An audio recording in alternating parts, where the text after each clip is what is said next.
You know, I normally start off these features with a short history of the franchise, talk about its prequels, history, etc. You know how it goes. I'm not going to do that with the Legend of Zelda games, as simply thinking about the timeline of the series is enough to melt your head.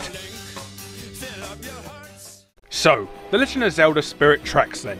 It may look like the sequel to the 2007 DS title Phantom Hourglass, but it's set several hundred years after that, so the Princess Zelda and Link from that adventure are long dead, unless Hyrule have developed cryogenics. So while it could be considered a sequel, it does and doesn't star the same characters.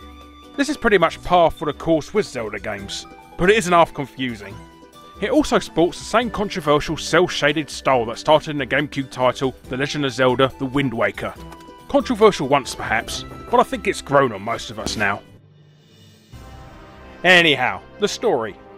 The new Link is an apprentice engineer for the Hyrulean royal family's train company.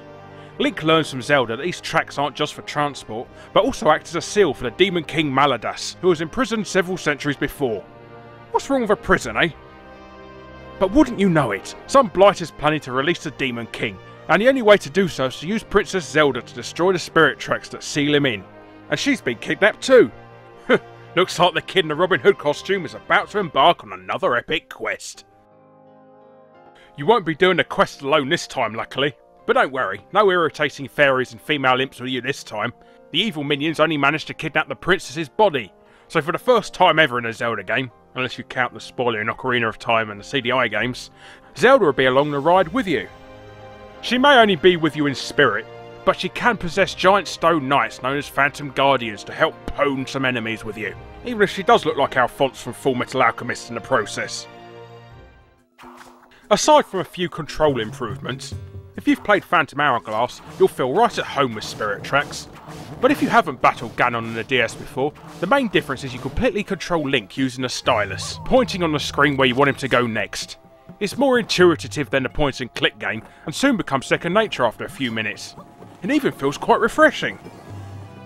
Another rather interesting new feature is the way the game incorporates the often overlooked DS microphone into the game. Surprisingly, Link has dumped his ocarina this time. Then again, having a DS in your mouth would look rather silly, wouldn't it? But this time he's taken up the spirit flute, which he'll play by blowing into the mic whilst dragging the flute back and forth using the stylus. Yeah, it's pretty cheesy, but it's a great little addition to immerse yourself further into the game. There's also a rather neat multiplayer mode thrown in for good measure. Even better is you only need one cart to play it too.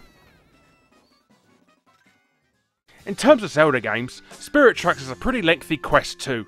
You're looking at a good 20 hours if you play the game straight from start to finish, even when using a walkthrough, and at least another 5 to 7 on top if you partake in the side quests.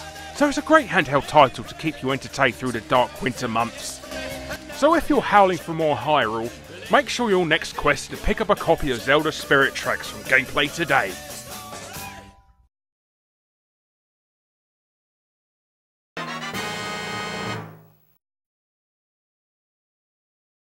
I can't wait to bomb some Dodongos!